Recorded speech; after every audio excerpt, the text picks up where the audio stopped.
Et nous avons le plaisir de recevoir aujourd'hui un auteur que vous connaissez bien, peut-être pas sous la casquette d'éditeur. Nous sommes avec Christelle Seval. Bonjour Christelle. Bonjour Alexandre. Bienvenue sur notre antenne.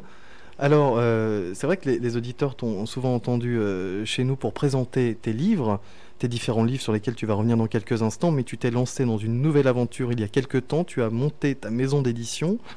C'est périlleux comme exercice. C'est une grande aventure, effectivement, mais ça me tenait à cœur.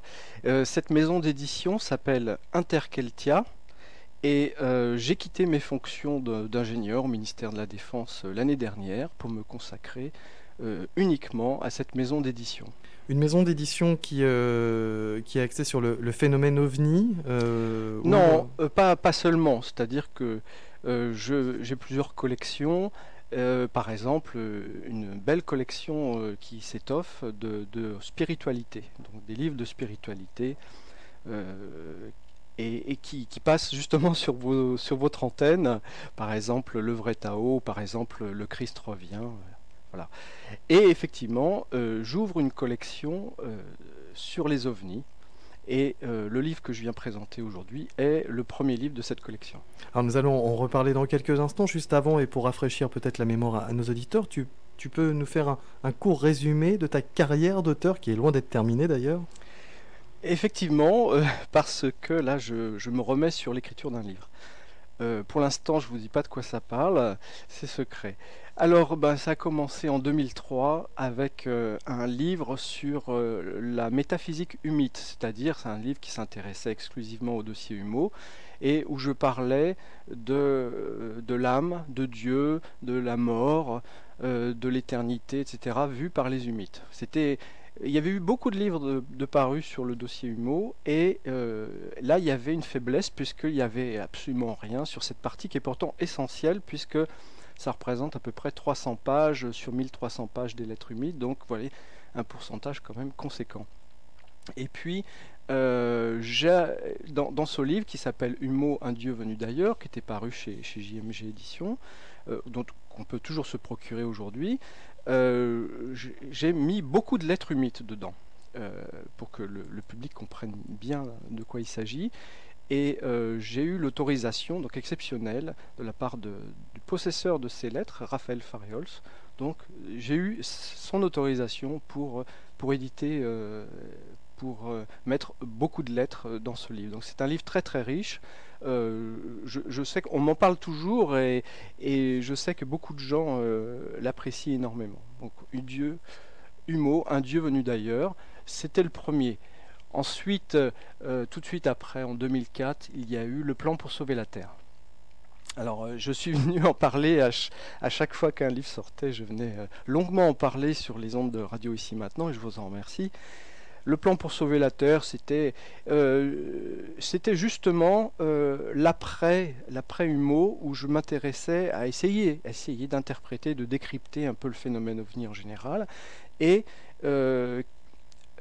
vous savez, quand je dis vous, c'est vous, auditeurs, hein, parce qu'Alexandre, je te tutoie. Le dossier Humeau, comme le disait Jean-Pierre Petit, c'est une machine à penser extraordinaire. C'est-à-dire que le dossier est tellement riche que ça nous fait penser, ça nous fait réfléchir. Et juste après la lecture de ce dossier très riche, je suis tombé sur un autre dossier finalement qui était aussi riche, enfin presque aussi riche, et qui était aussi une formidable machine à penser. C'était le livre de Gilles Pinon qui s'appelait à l'époque Fatima, un ovni pas comme les autres, voilà, c'est ça. Et en fait, c'est en croisant les deux, en croisant le livre de Pinon qui m'avait fait beaucoup réfléchir et en croisant ce que j'avais appris sur le dossier Humeau, que j'ai ensuite écrit dans la foulée 3 livres. Donc c'était Le plan pour sauver la Terre, ensuite c'était Contact et Impact, et ça a été La Vierge et les extraterrestres, là, sur les apparitions mariales. On peut parler d'études dans tes livres. Ce sont vraiment des études. On n'est pas dans la sociologie, mais pas loin. Mais presque. Ouais. Oui, parce que personnellement, je ne suis pas un témoin et je n'interviens pas en tant que témoin. Mes livres ne sont pas non plus des collections de témoignages. Ce sont plutôt des essais d'interprétation du phénomène. J'essaye de comprendre, voilà, de quoi il s'agit et qu'est-ce qu'il faut mettre derrière.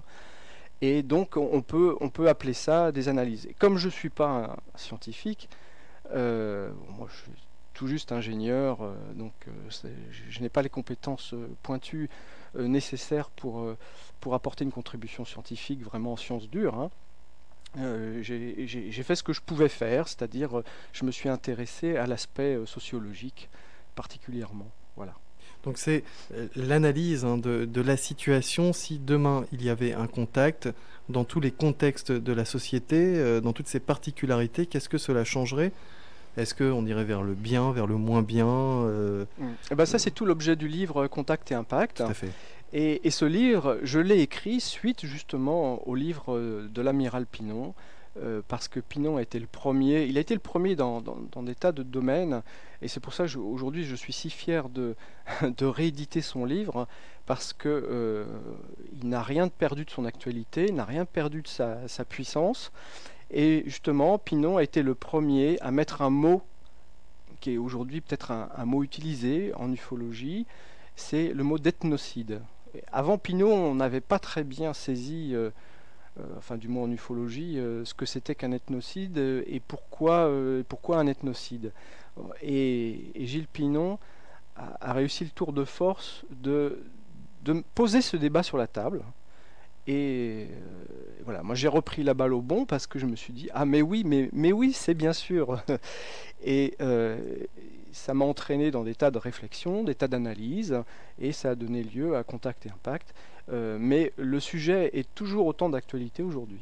Et donc le dernier livre en date, tu nous le rappelles C'était dans le phénomène OVNI, c'était la Vierge et les extraterrestres. Et ensuite j'ai écrit un roman qui s'appelle Backdoor, donc publié chez moi, chez Interkeltia, qui est un roman, je dirais, à la Jimmy Gueux, c'est-à-dire Jimmy Gueux, pour ceux qui ne connaissent pas, c'était un ufologue français extraordinaire qui a fait des enquêtes aux États-Unis remarquables. C'était il y a 20 ans, 30 ans, 40 ans. C'était un pionnier.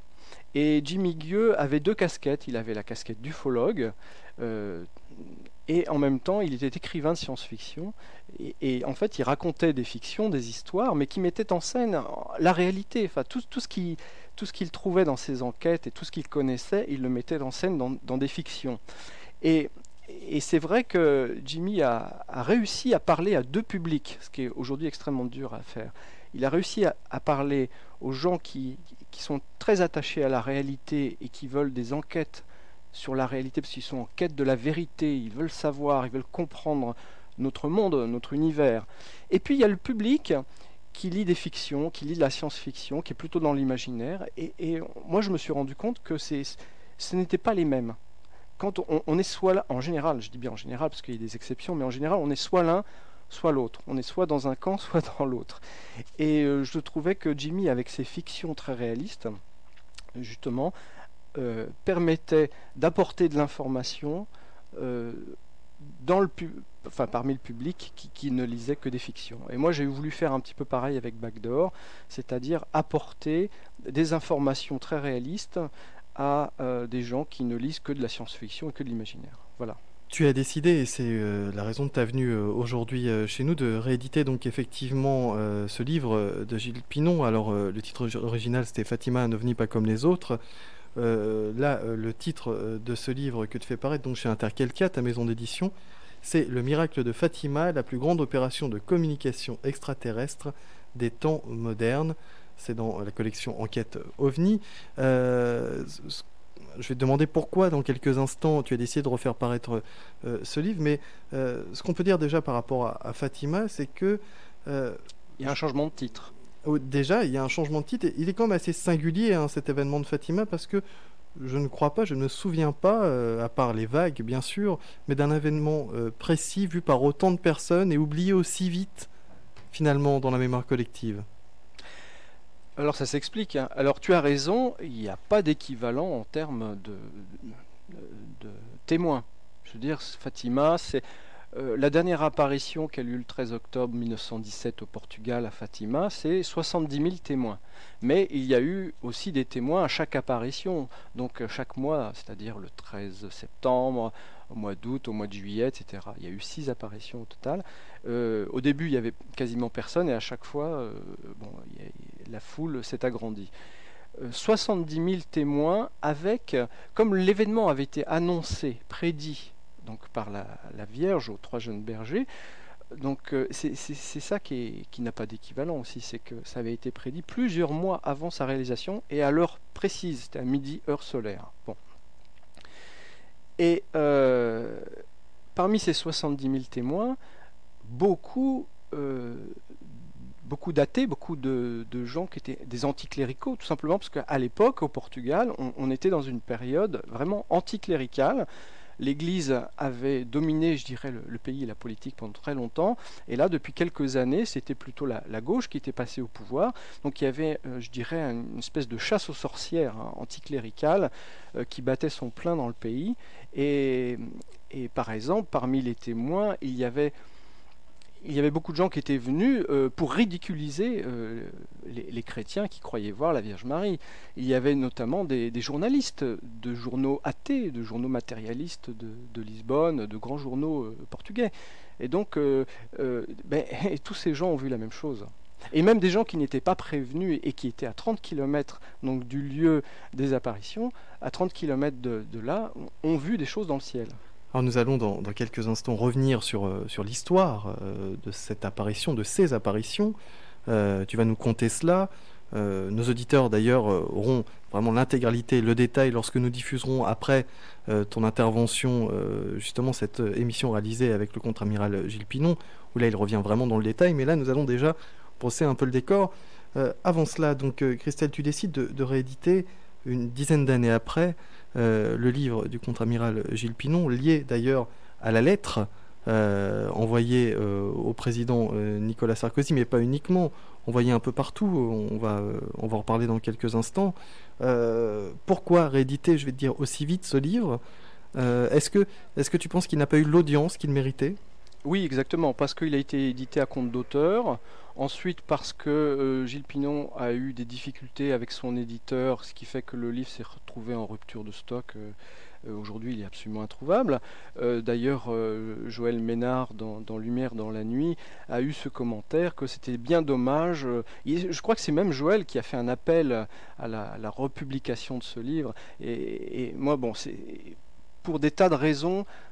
C'était un moment clé pour moi, c'était le moment de publier ce livre. Pourquoi ? Parce que d'une part Gilles Pinon était un ami, d'autre part son livre a été mon livre de chevet pendant des années, et c'est son livre qui m'a permis d'écrire beaucoup de choses par la suite en prenant appui justement sur son travail. Troisièmement, il est toujours d'actualité. Ce livre de Gilles Pinon qui s'appelait donc Fatima, un ovni pas comme les autres, est paru en 2000. En disant il n'a pas pris une ride et il faudrait qu'absolument que tout le monde le lise aujourd'hui. Enfin, je veux dire, ça fait partie des livres de référence pour moi en ufologie et dans l'interprétation justement du phénomène ovnien. C'est un livre de référence et c'était un drame de ne plus le trouver. C'était inadmissible. Voilà. D'autre part, j'ai changé le titre pour la bonne raison que, premièrement, le titre original ne m'a jamais plu et m'a toujours posé problème parce que le contre-amiral Gilles Pinon était quelqu'un qui maniait très bien la langue française, très bien l'écrit, et je trouvais que le titre était bancal au niveau de la langue française. Un ovni pas comme les autres, bon, pour moi, c'est pas de l'excellent français. Donc je me doutais qu'il y avait anguille sous roche et le titre ne me plaisait pas. Et j'ai eu confirmation donc, par Daniel Pinon, donc sa femme, que le titre original proposé par Gilles Pinon à son éditeur à l'époque n'était pas celui-là. Le titre qu'il avait proposé, c'était Le faux miracle de Fatima, et c'était sous-titré La plus grande opération de communication des temps modernes. Voilà. Et moi j'ai trouvé ce titre excellent. Au début je me suis dit je vais le reprendre tel quel. Et puis j'ai eu un peu des craintes quant au titre, quant à l'adjectif faux, le faux miracle, parce que quelqu'un qui ne connaît pas du tout l'ufologie ou même ce qui s'est passé à Fatima, s'il ne voit que le titre en passant dans une librairie comme ça, pourrait penser, faux miracle, que nous sommes en face d'une interprétation qui va déboulonner complètement, je dirais, l'aspect surnaturel et déboulonner ce qui s'est passé à Fatima et expliquer, je ne sais pas par quelle entourloupe, que en fait c'était une hallucination collective et qu'il ne s'est rien passé, etc., etc. Mais le mot miracle a quand même une connotation religieuse. Oui, alors c'est pour ça que je l'ai mis entre guillemets. Entre guillemets. Voilà, parce qu'effectivement, Gilles, dans son livre, définit exactement ce que c'est qu'un miracle au sens religieux du terme. D'ailleurs, il y a 3 acceptions. Et donc, voilà, il est entre guillemets parce que c'est pas un miracle au sens religieux, mais c'est quand même un événement exceptionnel, je dirais, hors de la nature. Voilà. Tu as décidé, pour rester sur le contenu du livre, donc de le lier à une lettre co-rédigée par le contre-amiral Gilles Pinon et d'autres personnes. Nous aurons d'ailleurs avec nous tout à l'heure Claude Lavatte, qui fait partie des rédacteurs de cette lettre. Oui, bien, Gilles Pinon, qui était en retraite, donc était toujours très actif en ufologie, et je dirais de plus en plus actif même. Et en 2008, il a rédigé, donc il y a plusieurs auteurs, mais Gilles a pris la plume pour rédiger une lettre ouverte au président de la République, une lettre ensuite qu'il a diffusée un peu partout, c'est-à-dire dans les ministères, dans toutes les associations d'importance, y compris jusqu'à la tête du Vatican. Et il m'a semblé donc très intéressant de joindre cette lettre au livre. Et en 2009, nous avons participé tous les deux à une émission sur les ovnis sur Direct 8, et malheureusement, Gilles a disparu très peu de temps après. Ça a été une surprise très douloureuse parce que, d'abord surprise parce que Gilles était en pleine forme, douloureuse parce que c'était un homme exquis, que tout le monde adorait, c'était un homme très riche, et son départ nous a pris de court et nous a fait très mal. Alors, je te propose, pour tous ceux qui ne se rappellent pas ou qui n'ont pas connaissance de ce qui s'est passé à Fatima, que en quelques mots, tu nous traces les grandes lignes de ce qui est arrivé. Oui, si tu veux. Donc, on est en 1917 dans une région aride, à une centaine de kilomètres de la capitale, et c'est une région très pauvre où des petits villages ici et là, dont un village qui s'appelle Fatima, et donc les gens sont principalement vivent de l'agriculture et ont des troupeaux. Et là, 3 jeunes enfants qui ont 10 ans, 11 ans, un garçon et 2 filles, donc vont voir des apparitions. Alors ça commence en 1915 par l'apparition d'un ange un peu transparent qui revient en 1916. Et en 1917, là, c'est la première apparition de la Vierge qui leur apparaît et qui leur parle. Ensuite, la Vierge dit qu'elle va revenir tous les 13 de chaque mois. Et effectivement, elle revient. Alors les 3 jeunes enfants vont être cuisinés, je dirais, par les autorités locales, parce que on les suspecte de mensonges. Alors là, c'est intéressant de préciser que le curé local, lui, n'a jamais été un fatimiste convaincu, même c'était pire que ça, c'est-à-dire que lui était contre la façon dont très rapidement l'Église a interprété ce qui se passait à cet endroit. Et le curé local, pour montrer son opposition, a démissionné. C'est très intéressant parce que effectivement, quand on analyse bien, comme Gilles Pinon l'a fait, tout ce qui a été dit par la Vierge et les secrets, etc., il y a des faiblesses théologiques, il y a des points d'ombre, il y a des points qui font que certains membres donc, de l'Église catholique n'ont jamais accepté Fatima comme l'apparition réelle de la Vierge. Voilà, donc pendant ces apparitions, très vite se produisent d'autres manifestations que simplement l'apparition de la Vierge aux 3 jeunes bergers. Alors, les 3 bergers sont les seuls à voir la Vierge, hein. Sinon le public autour ne la voit pas. Par contre, le public, lui, très vite va se rendre compte qu'il y a des manifestations étranges. Il y a par exemple des globes lumineux qui passent dans le ciel, il y a des bourdonnements d'insectes, il y a des coups de tonnerre, il y a des espèces de fumée au-dessus des 3 bergers, il y a des tressaillements dans les arbres, enfin, et les manifestations s'accentuent.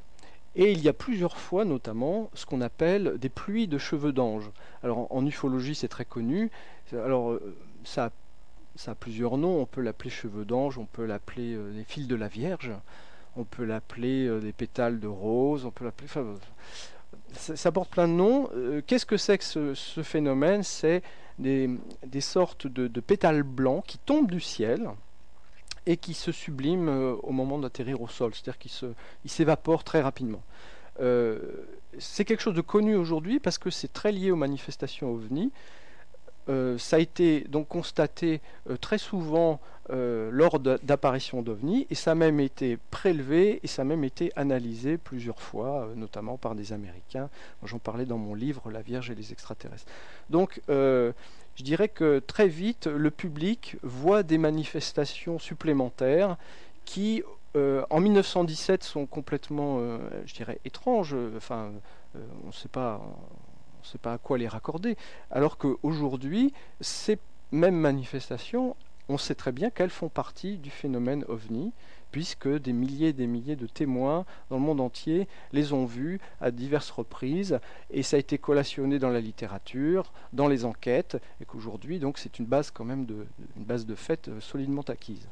Alors, ce qui est très intéressant, effectivement, c'est l'angle qu'a choisi de prendre le contre-amiral Gilles Pinon. Il a fait une enquête ufologique sur ce qui était à la base connu comme un miracle religieux, une apparition religieuse. Et il a réussi à lier les deux. Alors Gilles a réussi, premièrement, je dirais, à écrire le premier livre sur Fatima, version ufologique, qui soit vraiment bien argumenté, parce que depuis que l'ufologie existe, hein, je dirais depuis les années 1947, donc, et depuis que les gens s'intéressent à ce phénomène-là, beaucoup d'écrivains ont dit oui, Fatima, oh, bah, c'est un ovni, Fatima.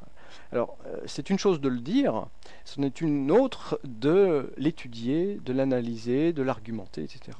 Or, le livre de Pinon, c'est une analyse très très pointue, très très détaillée. Donc c'est vraiment, moi, à ma connaissance, donc c'était la première étude de ce calibre. Ensuite, moi aussi, en tant qu'ufologue, je connaissais Fatima, et pour moi aussi, ma conviction, c'était que c'était un ovni, puisque, bon, j'en ai pas parlé, mais le miracle principal, enfin la chose qu'ont vu les 70 000 témoins le 13 octobre 1917, c'était ce qu'on appelle la danse du soleil, c'est-à-dire un objet rond dans le ciel, lumineux, qui s'est mis à tourner, à tournoyer, qui s'est mis à jeter des couleurs partout, qui s'est mis à descendre en feuilles mortes, qui a rasé la tête presque des témoins, qui a séché leurs habits parce qu'il avait plu, et quand l'objet est passé au-dessus d'eux, il y a eu une vague de chaleur qui a séché leurs habits, qui est remonté dans le ciel, etc. Bon, aujourd'hui, ça s'appelle un ovni, même sans savoir ce que c'est un ovni exactement, même sans avoir la certitude qu'un ovni c'est ci ou c'est ça.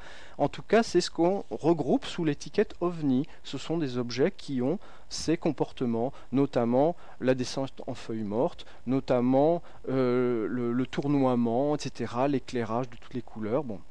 Donc, c'était, pour moi, Fatima, je connaissais, je le classais bien évidemment dans la catégorie OVNI, mais... Encore fallait-il l'étudier et mettre ça sur papier. Voilà, mais j'en avais pas compris la véritable portée. Et Gilles Pinon, lui, dans son étude, la souligne et la révèle dans toute sa puissance. C'est que Fatima, c'est le signal initial de la première opération de communication avec l'humanité. C'est le début du processus de contact officiel avec l'humanité. C'est quand même très fort. dans l'esprit de beaucoup de gens, le contact, la révélation, c'est-à-dire que quand les aliens se montreront officiellement à nous, ou que nos gouvernements voudront bien dire que oui, peut-être que ça existe. Bon, pour nous, lorsqu'on n'analyse pas en profondeur, le contact, en fait, c'est un point ponctuel dans le temps. C'est ce jour J, ça y est, un ovni atterri dans le jardin de l'Élysée ou atterri à Washington devant la Maison Blanche, et c'est ça le contact. Bon, je ne suis pas du tout persuadé que le vrai contact, ça soit ça, et Gilles Pinon non plus. Il l'explique très bien. Le contact, c'est un processus long, et ça peut prendre un siècle, voire plus. D'ailleurs, là, c'est très intéressant, c'est que on arrive bientôt à l'anniversaire du siècle de Fatima, puisque 1917, donc 2017. Et dans l'apparition de Fatima, la Vierge est apparue 6 fois et elle a dit au départ qu'elle apparaîtrait 7 fois. Il manque une fois. L'hypothèse de Pinon est qu'effectivement, elle réapparaîtra très certainement sur les lieux de Fatima une 7e fois. Alors quand, ça c'est pas précisé, mais les paris sont ouverts et pourquoi pas un anniversaire en 2017. En tout cas, je pense que lorsqu'elle réapparaîtra à Fatima, on aura franchi un nouveau cap dans le processus officiel de contact avec l'humanité. Alors évidemment, on en apprend beaucoup plus en lisant ce livre du contre-amiral Gilles Pinon. Tout est détaillé, tout est travaillé. J'avoue que moi, ce livre m'a passionné. Je suis ravi que tu aies décidé de le rééditer. Je ne pense pas qu'on puisse en dire beaucoup plus sur Fatima, à part rentrer vraiment dans le détail, sauf si tu souhaites encore apporter quelques éléments à nos auditeurs.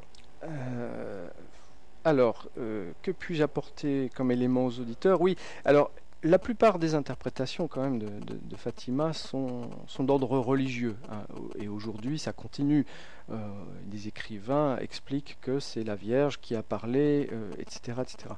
Je voudrais quand même rappeler une chose importante, c'est qu'il y a eu 2 historiens portugais, Fernandes et Darmada, qui ont travaillé pendant 10 ou 15 ans sur Fatima récemment, hein, qui ont écrit des livres merveilleux.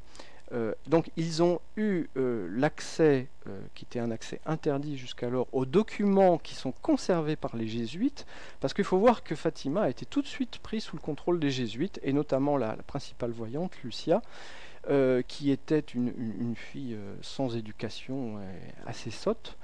Elle a été placée au couvent, elle a été placée même dans une cellule, on peut appeler ça comme ça, en solitaire, et elle a été vraiment mise sous le joug et sous le contrôle des jésuites.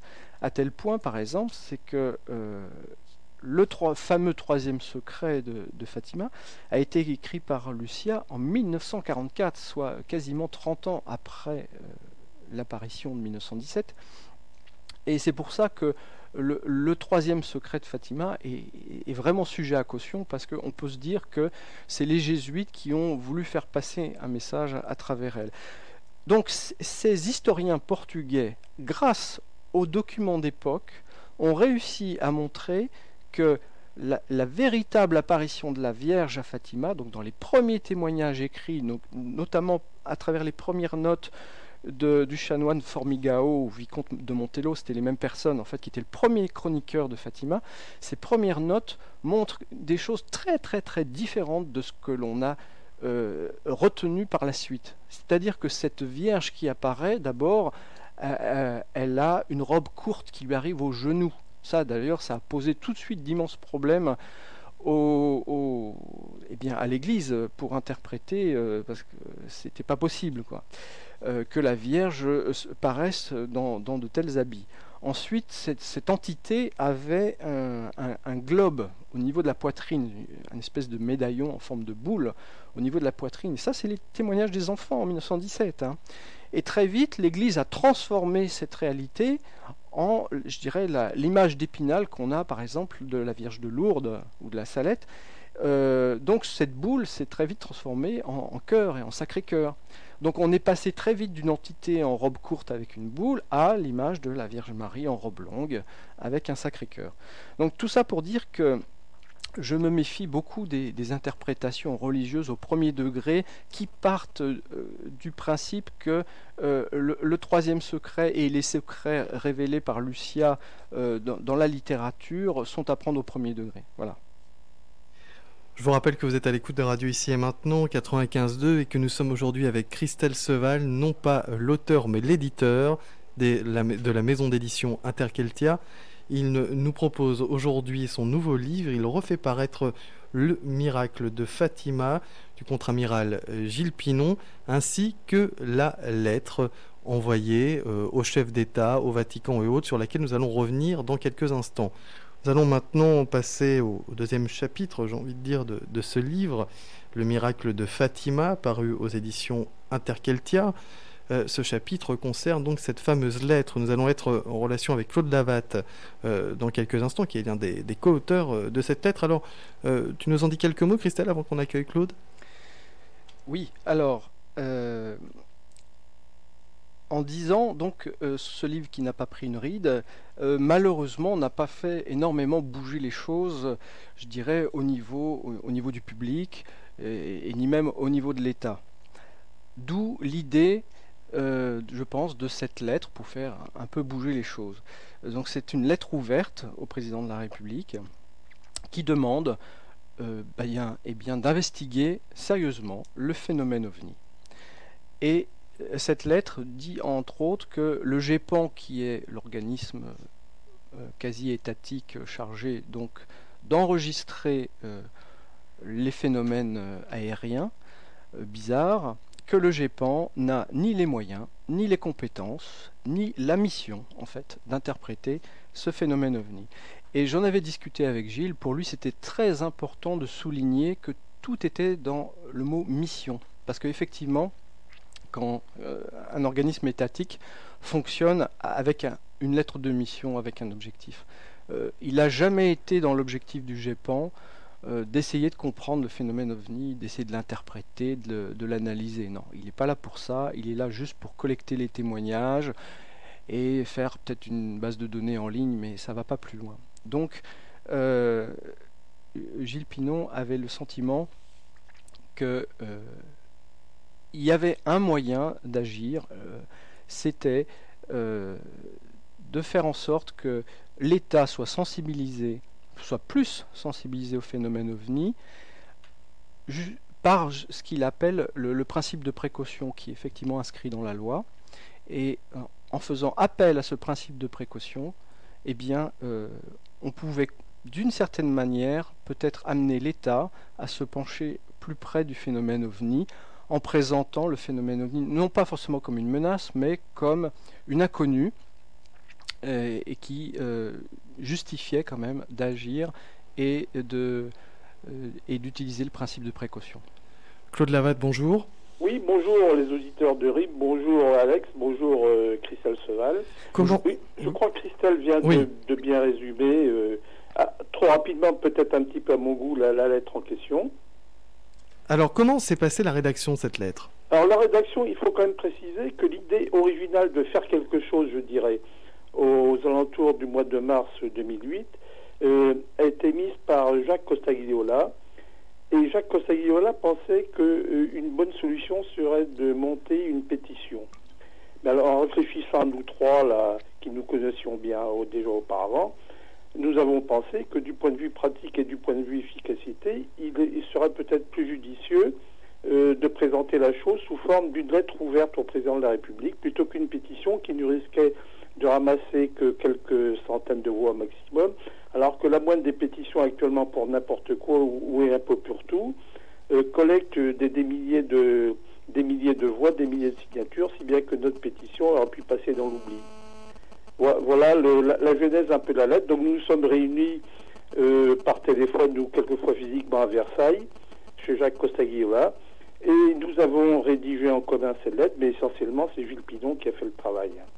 Alors Claude, est-ce que tu peux rappeler la date exacte de parution de cette lettre ouverte? Oui, alors, excuse-moi, je vais prendre une anti-sèche parce que je ne voudrais pas dire de bêtises.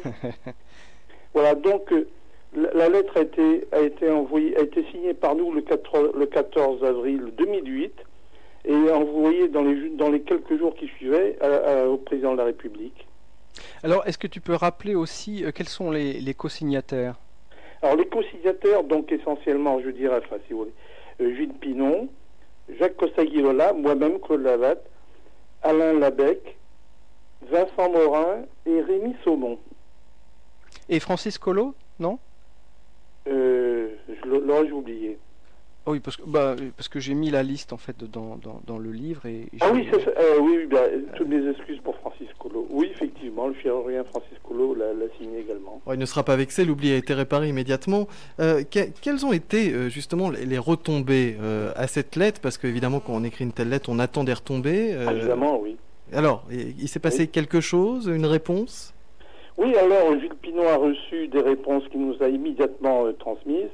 Et malheureusement, ces réponses, c'est des réponses de pure forme, émanant du cabinet de la présidence de la République, nous disant que notre lettre est intéressante, bien sûr, mais ça on commençait un peu à s'en douter, qu'on ne manquerait pas de nous informer des suites données à cette lettre, et qu'elle a été aussitôt transmise au ministre de la Recherche et de l'Enseignement supérieur de l'époque, qui est toujours la même, d'ailleurs je crois Valérie Pécresse, qui elle-même a envoyé une missive 1 mois ou 2 mois plus tard pour dire qu'elle regardait attentivement la question et ne manquerait pas de nous informer des suites qu'elle pensait donner.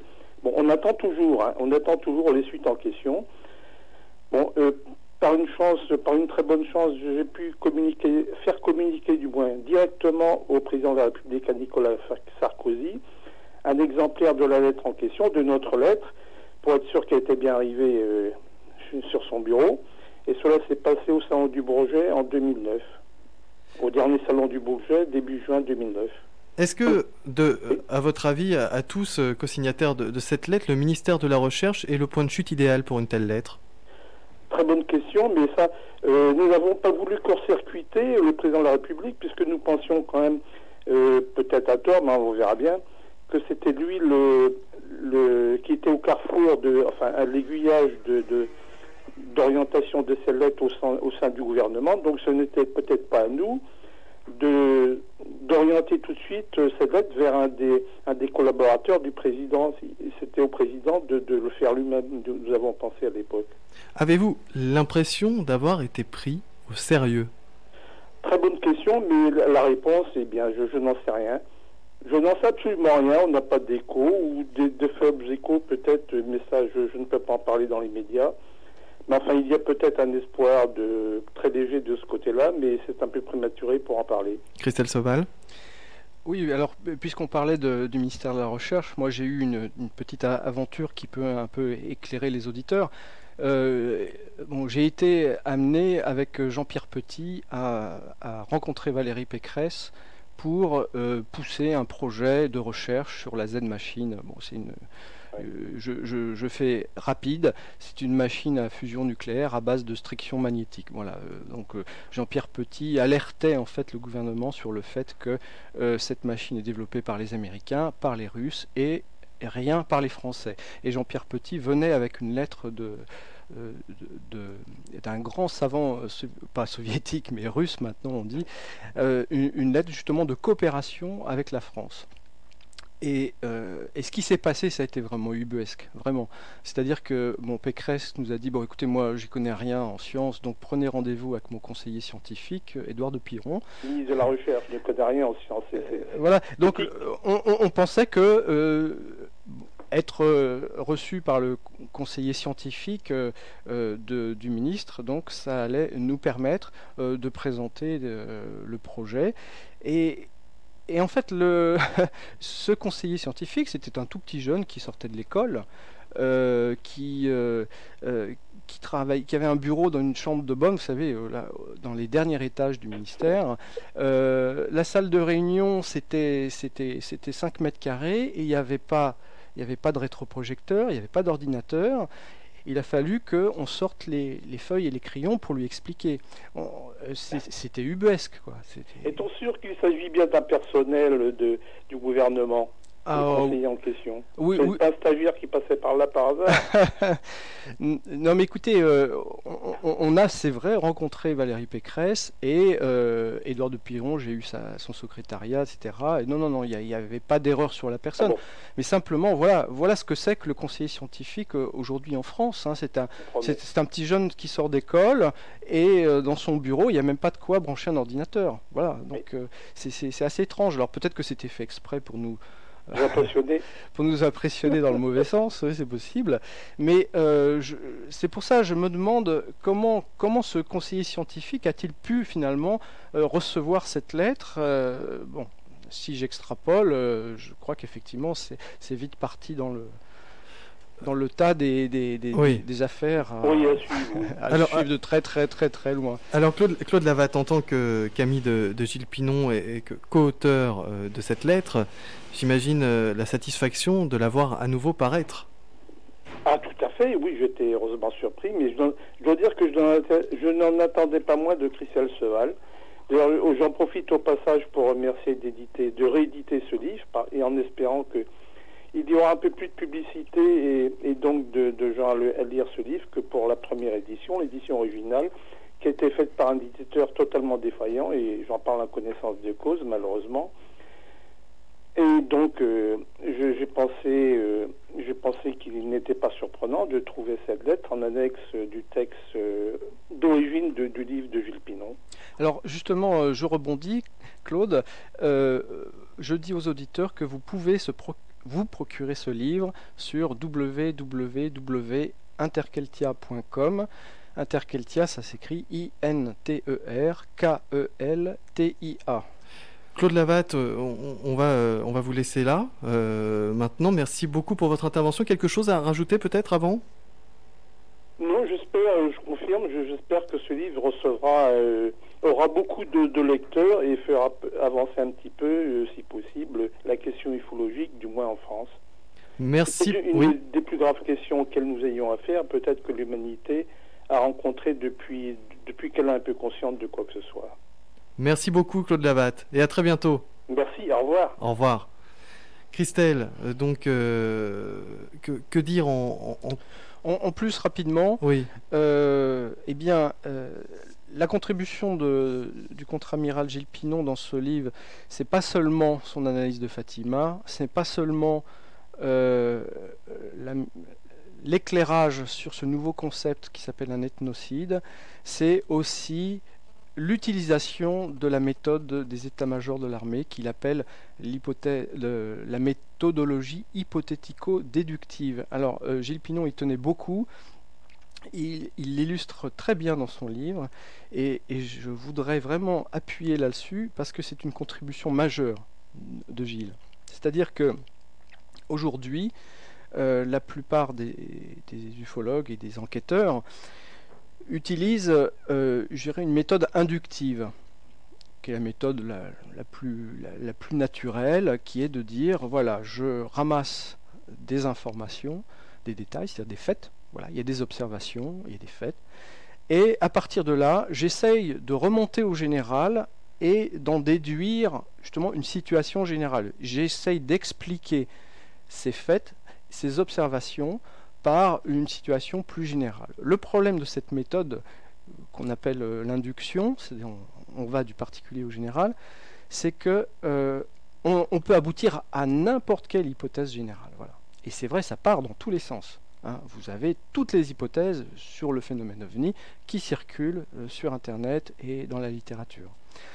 La méthode, au contraire, hypothético-déductive, c'est une méthode qui va du général au particulier.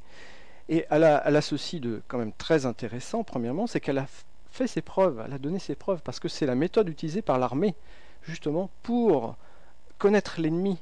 Et ça marche très très bien, justement, dans les situations asymétriques, où l'ennemi est très différent de vous, et qu'on ne connaît pas ses objectifs, on ne connaît pas très bien ses motivations. Donc c'est une méthode qui a fait... je veux dire que tous les états-majors aujourd'hui utilisent, hein, en premier l'état-major américain, et ça depuis 50 ans.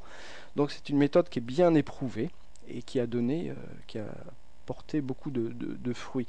Donc l'idée de Pinon, c'était d'appliquer cette méthode à l'ufologie, et ça consiste principalement à partir d'une hypothèse globale, en disant voilà, on estime qu'il s'agit d'une incursion extraterrestre sous telle forme, bon, et on va petit à petit descendre de niveau en faisant des hypothèses toujours à chaque niveau, et en déroulant ce script, ce scénario, on arrive donc forcément à générer des faits, des observations, à générer des conséquences, hein, et on regarde si ces conséquences existent dans la réalité.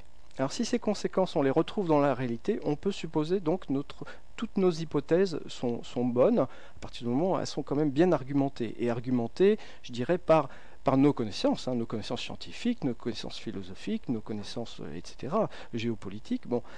Et ça permet de retenir quand même quelques hypothèses générales et de bien les cerner et de bien les comprendre.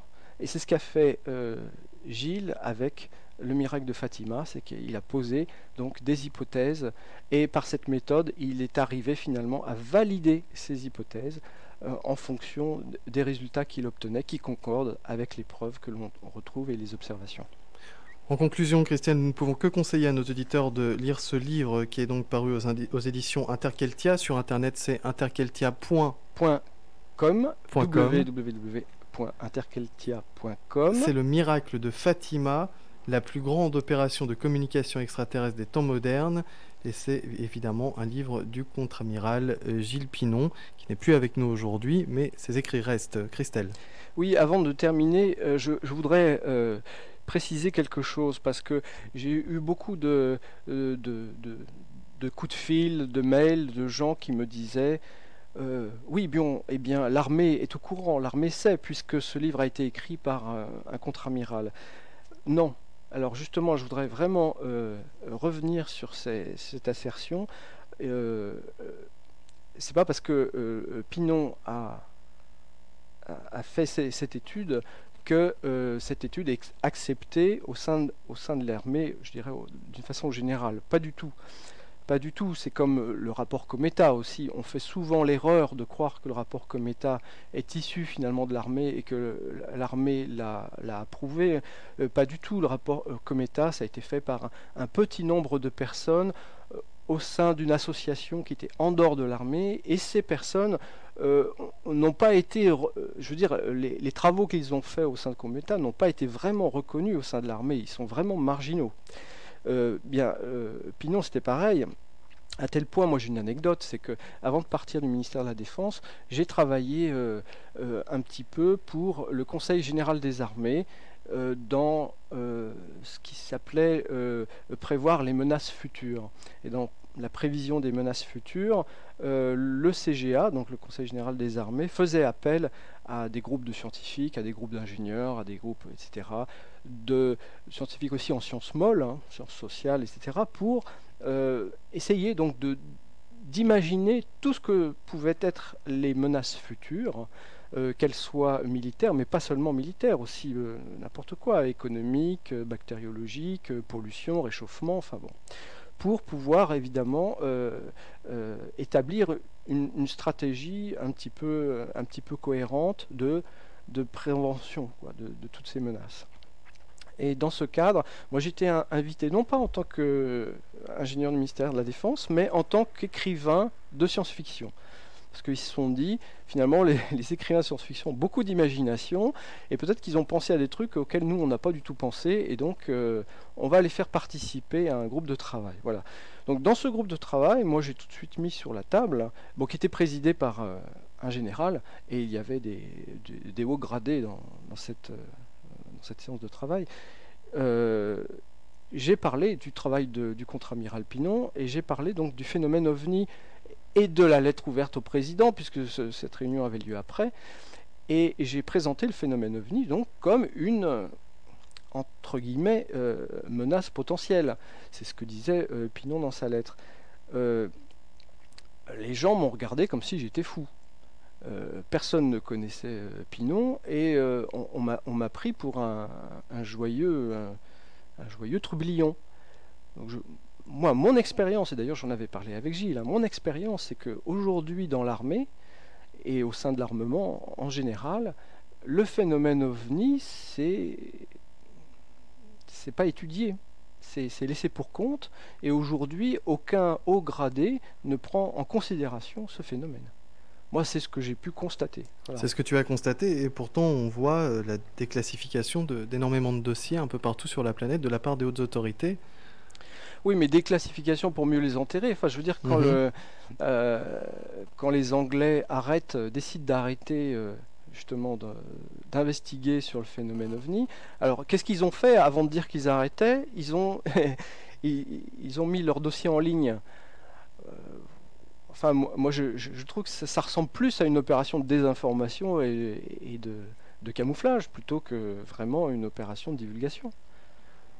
Merci beaucoup Christelle Seval. Merci. On représente donc ce livre, Le miracle de Fatima, du contre-amiral Gilles Pinon, la plus grande opération de communication extraterrestre des temps modernes. C'est paru chez Interkeltia, avec aussi à l'intérieur de ce livre donc la lettre aux élites, j'ai envie de l'appeler comme ça, concernant le phénomène OVNI, coécrit donc par Gilles Pinon, Claude Lavatte et d'autres, Jacques Costagliola. Tout ça, c'est dans ce livre. Un mot pour conclure? Oui, merci Gilles. Merci.